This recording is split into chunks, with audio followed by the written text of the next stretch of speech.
Bismillahirrahmanirrahim. Assalamualaikum warahmatullahi wabarakatuh. Perkenalkan, saya Mubasyira dari kelas M212, Program Studi PGSD Universitas Negeri Makassar. Di sini saya akan menyampaikan materi mengenai hakikat kata. Kata merupakan unsur yang sangat penting dalam membangun suatu kalimat.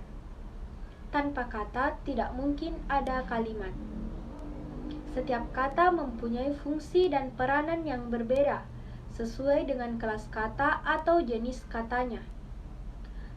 Kata atau ayat merupakan satuan bahasa yang mempunyai arti atau satu pengertian. Dalam bahasa Indonesia, kata adalah satuan bahasa terkecil yang mengisi salah satu fungsi sintaksis dalam suatu kalimat. Jenis-jenis kata. Secara umum, kelas kata terdiri dari beberapa jenis, yaitu kata kerja atau verba, kata sifat atau adjektif, kata keterangan atau adverbial, kata benda atau nomina, kata ganti atau pronomina, kata bilangan atau numeralia, dan kata tugas. Baiklah, kita akan membahas lebih lanjut. Yang pertama, kata kerja. Kata kerja ialah kata yang menyatakan perbuatan atau tindakan. Kata kerja biasanya berfungsi sebagai predikat. Suatu kata dapat digolongkan ke dalam kelas kata kerja apabila memenuhi persyaratan berikut. Yang pertama, dapat diikuti oleh gabungan kata atau frasa dengan ditambahkan kata sifat. Contohnya kata pergi menjadi pergi dengan gembira, dan kata tidur menjadi tidur dengan nyenyak. Yang kedua, dapat diberi aspek waktu seperti akan, sedang, dan telah. Contohnya akan mandi, sedang tidur, dan telah pergi. Yang ketiga, dapat diingkari dengan kata tidak. Contohnya tidak makan, tidak lihat, dan tidak pulang. Yang keempat, berawalan me dan ber.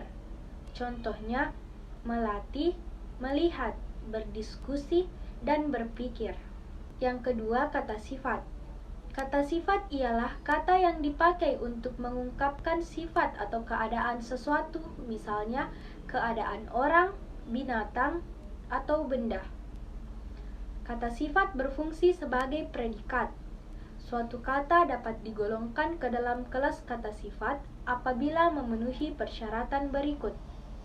Yang pertama, dapat diawali dengan kata sangat dan diakhiri dengan kata sekali.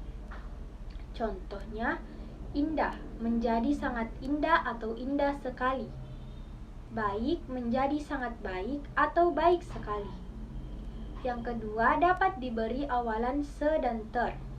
Contohnya, luas menjadi seluas atau terluas, mudah menjadi semudah atau termudah, dan dapat diingkari dengan kata tidak. Contohnya, murah menjadi tidak murah dan sulit menjadi tidak sulit. Selanjutnya, kata keterangan. Kata keterangan atau adverbial adalah kata yang memberi keterangan pada kata verba, adjektiva, nomina, predikatif, atau kalimat. Berikut macam-macam adverbial. Yang pertama, adverbial dasar bebas. Misalnya, alangkah, agak, akan, amat, nian, niscaya, tidak, paling, pernah, pula, saja, dan saling. Yang kedua, adverbial turunan terbagi atas 3 bentuk berikut.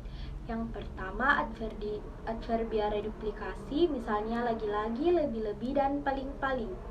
Yang kedua, adverbial gabungan, misalnya belum boleh, belum pernah, atau tidak mungkin. Yang ketiga, adverbial yang berasal dari berbagai kelas, misalnya terlampau, agaknya, harusnya, sebaiknya, sebenarnya, secepat. Selanjutnya, kata benda. Kata benda ialah kata yang mengacu pada benda, orang, konsep, ataupun pengertian yang berfungsi sebagai objek dan subjek dalam suatu kata dapat digolongkan ke dalam kelas kata benda apabila memenuhi persyaratan berikut. Yang pertama, dapat diikuti oleh frasa yang sangat bagus. Contoh, mobil menjadi mobil yang bagus atau mobil yang sangat bagus.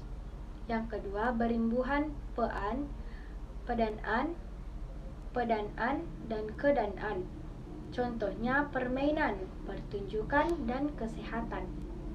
Yang ketiga, dapat diingkari dengan kata bukan. Contohnya, saya menjadi bukan saya, dan roti menjadi bukan roti. Selanjutnya, kata ganti atau pronomina. Kata ganti atau pronomina adalah kata yang dipakai untuk mengacu pada nomina lain. Pronomina berfungsi untuk mengganti kata benda atau nomina. Contohnya, aku sudah mencoba membujuknya. Kami sangat berharap kepada kalian. Dia telah meninggalkan kita. Dan itu memang miliknya. Selanjutnya, kata bilangan. Kata bilangan atau numeralia adalah kata yang dipakai untuk menghitung banyaknya orang, binatang, dan benda. Contohnya, ibu membeli segelas lusin. Ia mendapat peringkat pertama di kelasnya. Bapak Bardi memiliki 20 ekor kambing. Dan yang terakhir ialah kata tugas. Kata tugas dapat dirinci menjadi 4 jenis kata, yaitu kata depan, kata sambung, kata sandang, kata seru, dan partikel. Yang pertama, kata depan atau preposisi adalah kata yang menghubungkan dua kata atau dua kalimat. Contohnya, di sebelah utara menunjukkan arah, dari pasar menunjukkan tempat, pada hari Senin menunjukkan waktu. Yang kedua, kata sambung atau konjungsi adalah kata yang menghubungkan dua satuan bahasa yang sederajat. Kata dengan kata, frasa dengan frasa, klosa dengan klosa.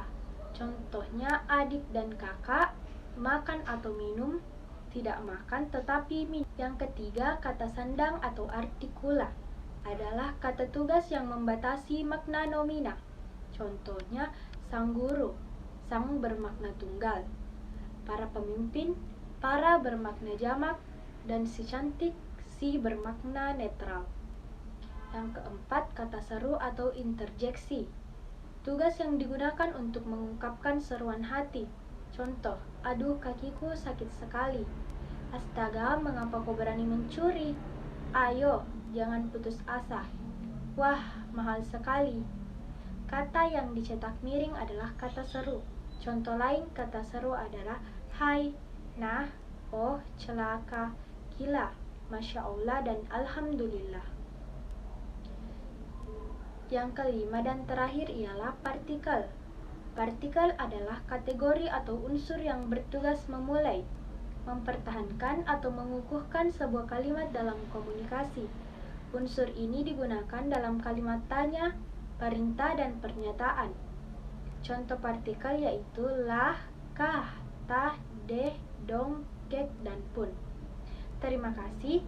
Itulah tadi materi yang sempat saya sampaikan. Lebih dan kurangnya mohon dimaafkan. Wassalamualaikum warahmatullahi wabarakatuh.